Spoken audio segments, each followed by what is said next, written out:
To begin, thousands of years ago, the world of Duna fell into chaos. The gods of this world went to war, waging a bloody battle across its surface. The destruction was immense. The people rallied behind their chosen gods and joined in the war, and soon fighting spread across its entire surface. Before long, cities lay in ruin, continents split apart, and the people were left without a home.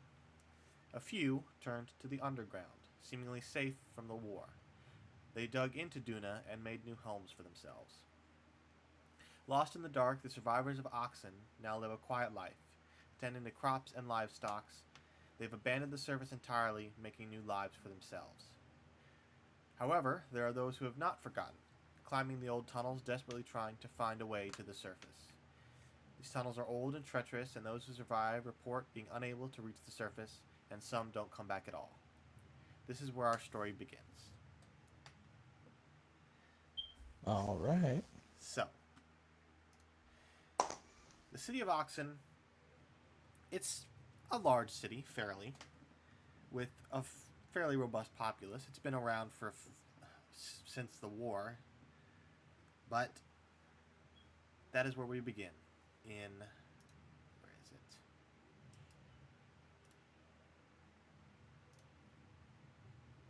Okay.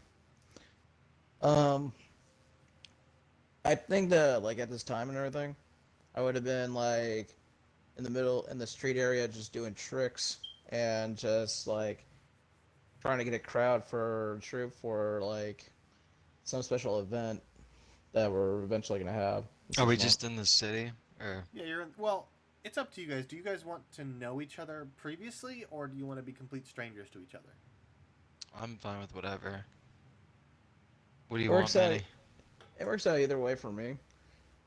I figured that I've met like people cross the like great underground on my journeys and everything with my troop.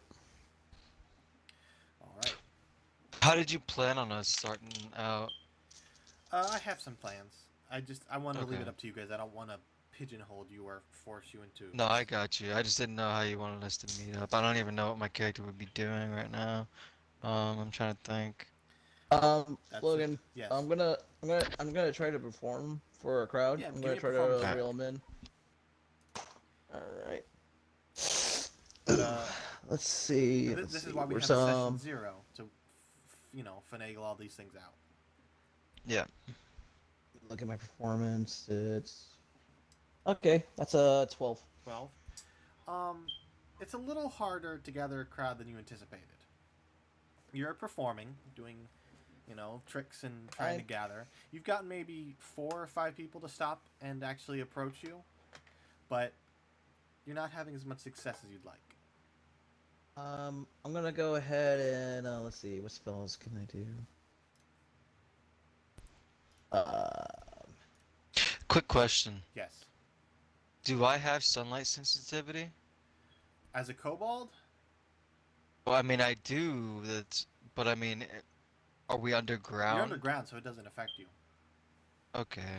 Alright, cool. all right. So wait, what does this one do again? All right. So I'm not gonna use this to attack anybody, but I'm gonna cast my cantrip, lightning lure, and I'm gonna Okay. start twirling it around like as if I'm using a streamer and spinning it around and such not. Okay.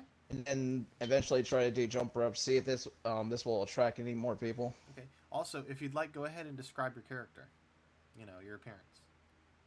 Okay, so like you see like a bronze dragonborn, um, wearing not I would say wearing any not wearing robes as much as he's wearing pants, like long brown pants that have like no belt but suspenders holding it in place. They keep his pants from falling down or people from pantsing him because he's a little self conscious of the people trying to do that kind of stuff. White tunic like t-shirt and a like I would say blackish long coat that goes down to where his knee area is, and and when you look at his eyes and everything, they're silver with like silver and the irises and everything with a little bit of like a purplish like afterglow coming on the sides. Okay. Um, scales that look like they're making like going downwards, kind of like going downwards and everything. Down his back, with his horns and the frills going down to the sides, like as if he has like a slick back, like his hair's still in slick back or something, Okay. back in style. How do you pronounce your character's name? Because I'm gonna butcher it. As Asriel. Ezreal. Okay. I thought so. I wasn't sure. Yeah, All right. yeah. Asriel Jokeman. All right. So you begin to use Lightning Lore as a performance tool. Go ahead and give me another performance check with a slightly All lower right. DC. All right, sweet. Fuck. What? I did it even worse. 11. 11. Even with the Lightning Lore, you bring another 3 or 4 people over to a total of about 8 or 9, and they're interested, and they're like, do you have like a hat for them to toss like copper pieces in? No, I don't even like do that. I like pull out some flyers, throw them Oh, up in okay. the air. I'm like, come on, come to the troop, come to the troop tent that's in town. Later tonight, we're gonna have way better tricks than me. But hey, Do I have a lower walking be impressed and don't show any speed stress. with The Wondrous chainmail? Joker has it all. All right. And then I start to just like walk away. Start to like I would say I would say I back up away from people as far as I can, and I'm gonna go ahead and use wait, oh no, it's not even. Never mind, I can't use that. I just back away from everybody and immediately just sprint away, Naruto like Okay. back to where my troops tent would be. All right. Now, Miney, how do you pronounce your character's name? Zon. Zon. Okay. Now, what would you like to be doing in the interim before we? So this is like midday, right? Yeah, it's you have a little timepiece that tells you it's about noon, 1 o'clock. So I'm guessing I'm just walking by his performance. I'm just in the street. I would guess my character's probably looking for work. I mean, I'm probably looking for a bar or like some sort of billboard with work. I'm Okay. guessing. Would you like to describe your character? So he's a kobold, only about like 3 feet high. Fucking he's got a rapier.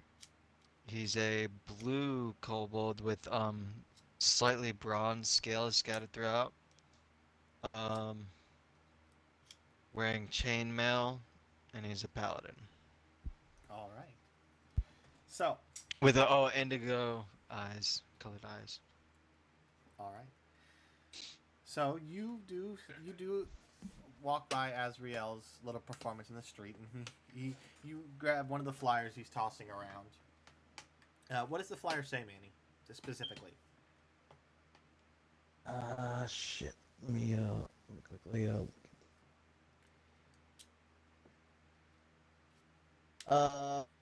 let's see. So, what was the name of the group I called? Oh yeah. Okay. It says like it says mysteries, fate, jumps of fate, type, tripwire walking, magic.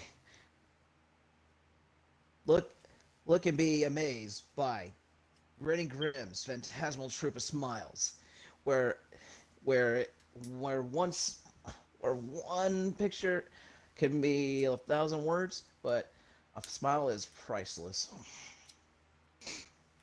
All right. So you're handed the flyer, and then you watch And as it says where to go. I would say probably like something more central and like not central, but more like outside of town, but like with bigger spaciousness over in Oxen. Wait, what is the paper for? Sorry, it's for his traveling troupe. of like The performers Just performers? Okay. It's of just many something my different character wouldn't be tricks. too interested in. Alright.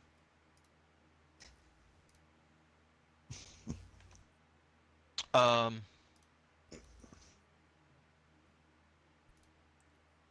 hmm.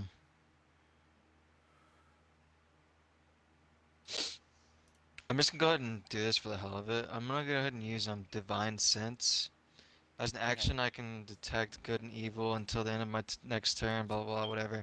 You can see anything affected by the Hallow spell or know the location of any celestial, fiend, undead within 60 feet. Oh, that's not even that big, but okay. Okay. So you're just looking for anything? Just anything. Just, you know. All right. Well, you guys are located in the Stone Promenade, which is the shop district with the inns, where people go to buy goods. Um, sorry.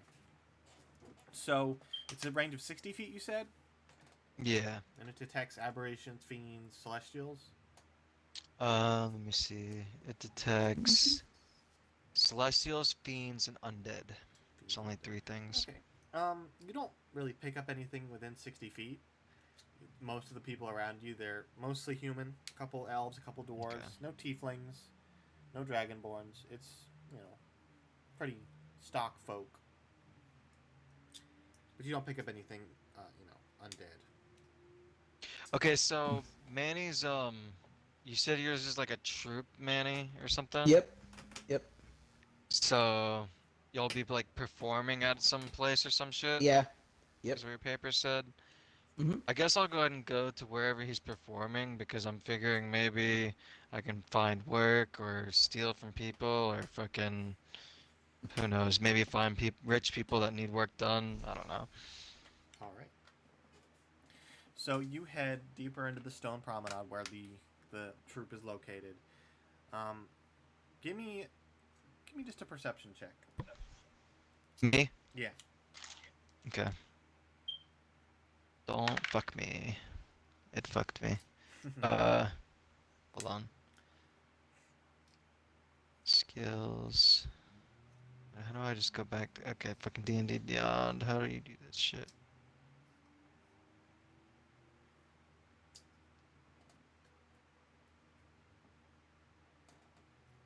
Sorry, I'm learning how You're to fine. use this shit. It's been a while.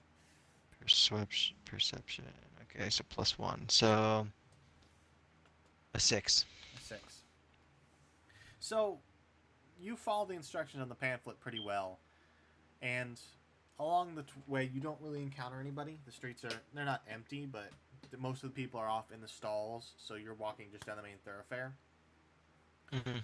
Eventually, after maybe 20 minutes of walking and getting lost, you eventually come across the troops, campsite set up in what would be a stage area for performances, for just run of the mill performances. It has a big open amphitheater, and there you see their tent set up with smaller tents around it. Curious, how much money are we starting with, by the way? Oh fuck. Let me check the book. It's not something Well, how do I name That's not this? something I remember to do.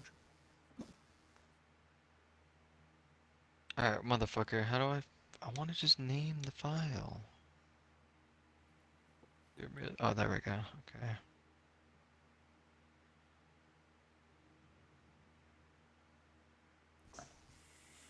I don't know what page it's on.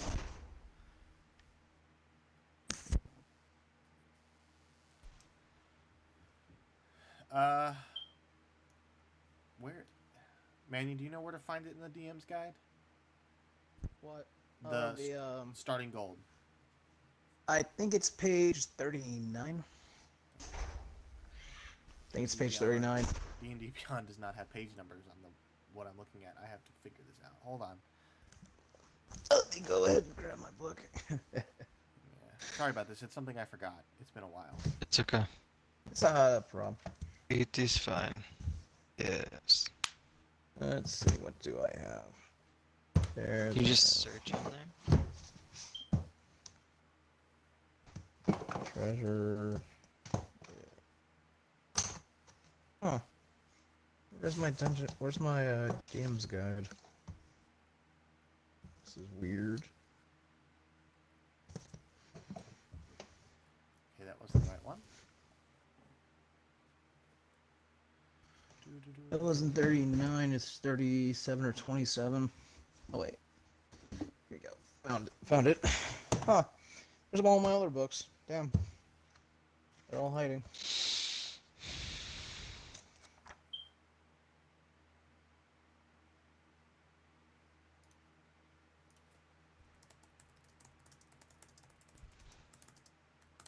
Yeah, here we go. 38 38. at the bottom.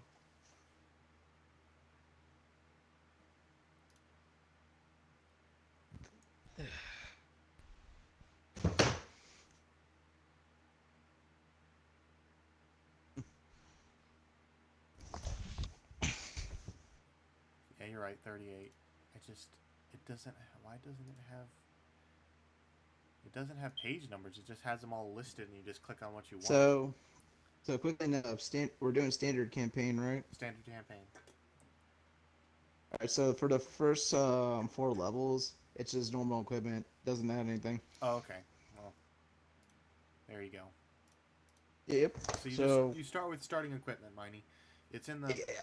it's in the player's handbook. It should be, I don't know what page that one's on, but it's a little graph that you can roll and determine your wealth depending on your class. Alright. All right. So, you guys, well, just Zon. Fuck. How do you pronounce it? Zon? My character Or, is on. Zon. Okay. It's like a Z, Z. Okay, Zon. So Zon, you. but it's next. It's next.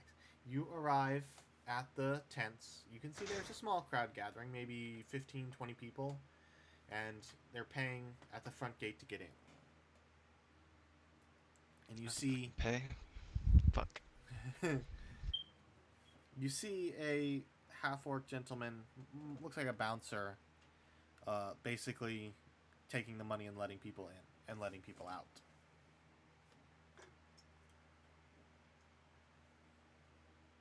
Alright, there's just one guy collecting Yeah, just money. one. He's standing at looks like what looks like a front gate that they erected. Is there any other ways I can sneak in somehow? Make a perception check.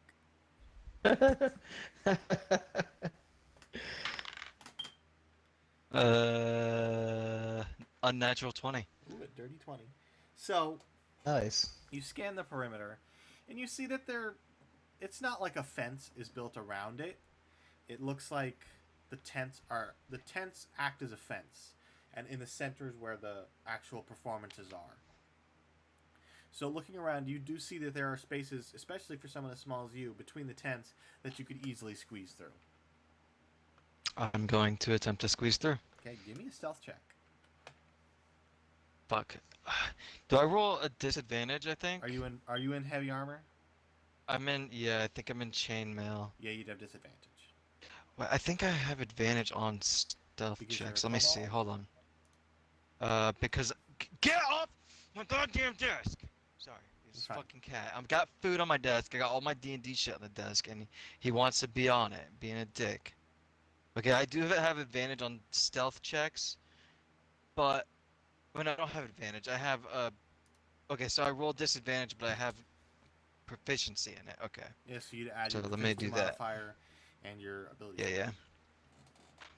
Hold on. So an 18 and a 14. So a 14 plus 7 14 plus 7. is math. 21. 21. All right. Unnatural. So you nonchalantly emerge from the crowd and head over to one of the openings. Keeping your eyes open, you don't see the bouncer notice you, and you don't see any of the other people in the crowd notice you. And you easily duck down, slip between the tent, and pop out on the other side. And I'm looking for like the best possible seat I can get without bringing attention to me. All right.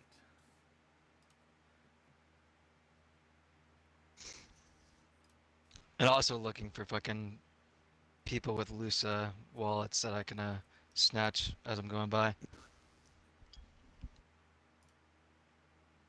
All right. So, give me. There's looking to pickpocket as you're going through. Yes, sir. Give me another perception check to see if you can make out any marks that you would want to steal from. Preferably like magical stuff, but like I'm not gonna probably find any of that, so just whatever looks worth taking. Oh, uh, an 8. An 8. All right. Yeah. So, you keeping your eyes open, but it is kind of crowded inside. There was less people outside of the tents than there are inside, and you can see people, scrambling to get the best seats they can, hopping, not hopping, moving from place to place, just trying to get a good eye on the room. You do see. You do see what looks like a wealthy woman adorned with some fancy jewelry. She's got some bangles on her wrist. She's got a nice necklace.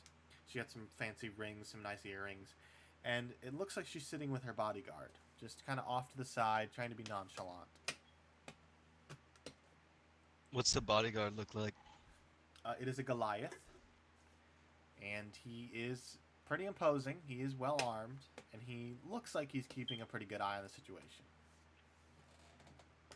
Alright. Well, taking into account the amount of people that are around, I can probably get away. So, hmm.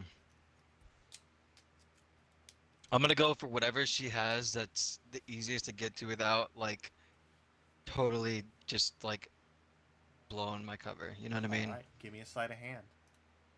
The easiest thing I can try and grab. Ooh, that's no bueno. A 10. A 10. All right. So, you nonchalantly walk by her, just, maybe grabbing one of those, maybe grabbing one of the earrings off the back of her head. As you, gently just kind of sit there, you sit there for a few seconds, you wait till the bodyguard turns his head, and you really quickly grab both ears, pluck them off quietly, and pocket them. And they don't seem to notice you. It looks like maybe you have somehow slipped by his vision. And Super fucking lucky. get super lucky. But they don't seem to notice you. And you now have 2 earrings Alright. in your pockets. I'm gonna go look this for a lady. good seat. This lady is like, she loves her earrings and everything. She goes to go feel, and she's like, "Where the There's fuck 2 did I go? earrings. Did I forget 2 them?" earrings. Give me an investigation check on the earrings Alright, hold on. to see their value. Ooh. That is, what's the fucking, 9. 9. You inspect the earrings closely, off away from the crowd, and you notice that they are nice looking, but neither of them are actual gold. They appear to be fake. Fake, so not worth much. You could maybe get like 5 copper for each. I'm very upset and I just throw them to the ground. All right. Azriel, you're getting. I burst right through the tent where the troop leader Grim is. Mhm. Out of breath, going. Grim, I did my best I could. I'm tried my best, and I tried to bring in the crowd so we can get as many people to see the CRX, bring the smiles to the world. All right. Grim kind of smiles at you and says, "You did a good job. We got a pretty good turnout. Not as much as some of the other places, but this is our first time in Oxen, so it's not surprising that we don't draw that big of a crowd. But this should be fine." Yeah. And oh boy, I've got a surprise for you. We're adding a new thing to the act. Something that recently came into my possession. Oh yeah?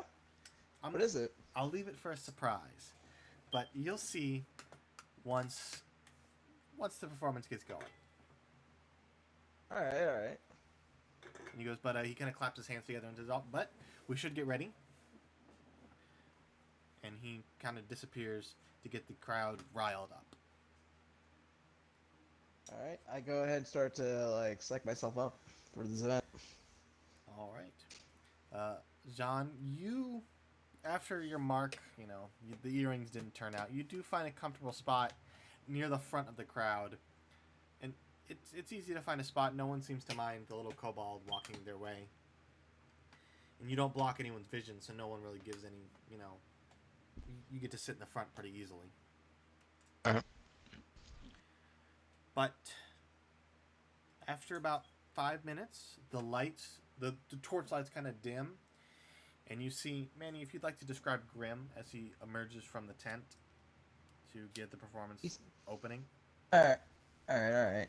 Let me go ahead and click this again. All right, so what you see is like usually like you know how most troop leaders wear their like top hats, like the big black one, with the troop like the just the leader's like suit and everything, where it has like the long strips going all the way down his back and everything. You see a hulking, like sleeveless orc male standing at 6'8" tall with long ass hair that's wrapped up into a ponytail going down his back, and just like with a guttural masculine voice, just roars out loud, roars out loud to get the attention of everybody for the starting act. All right. So the crowd goes quiet. People, light clapping, not just more like, "Oh, this is going to be interesting." As they all kind of, get comfortable, and the lights continue to dim until they flare with life.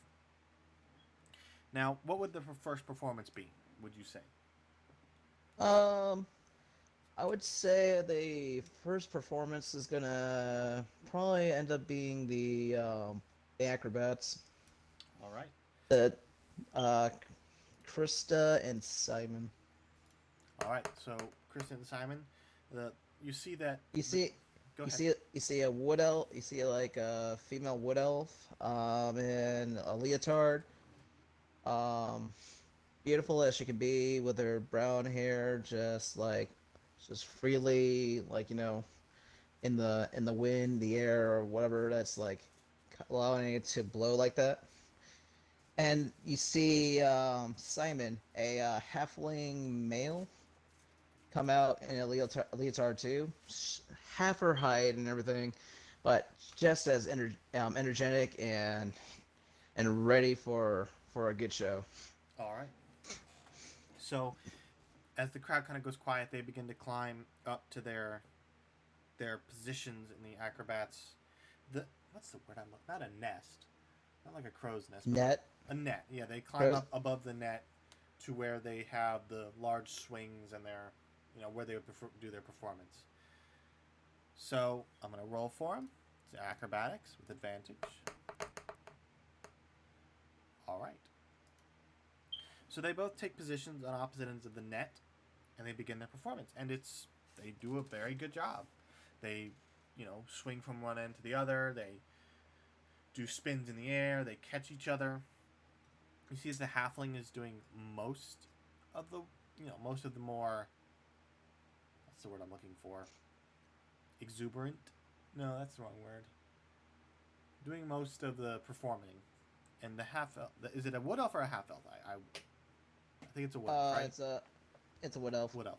The It's a wood wood elf elf. is carrying her weight, and then after a few minutes, the crowd begins to applaud. They descend from the net, and they give a nice bow, and they disappear in the tent.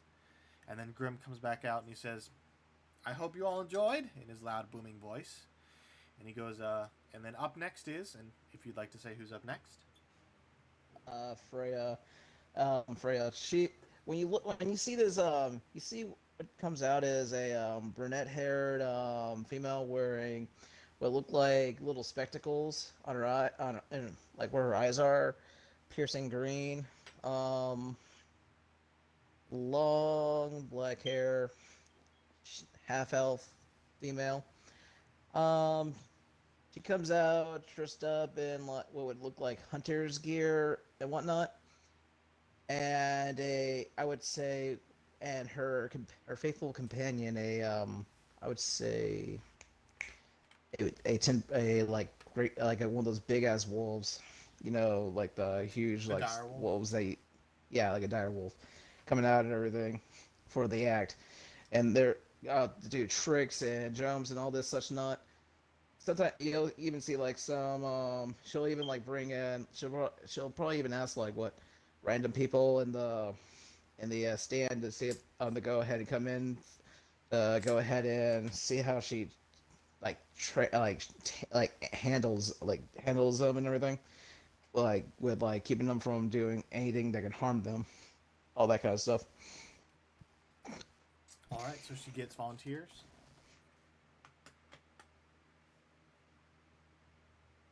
It could be anybody, and she's looking for people to raise their hand. If nobody raises their hand, she's just gonna pick somebody random.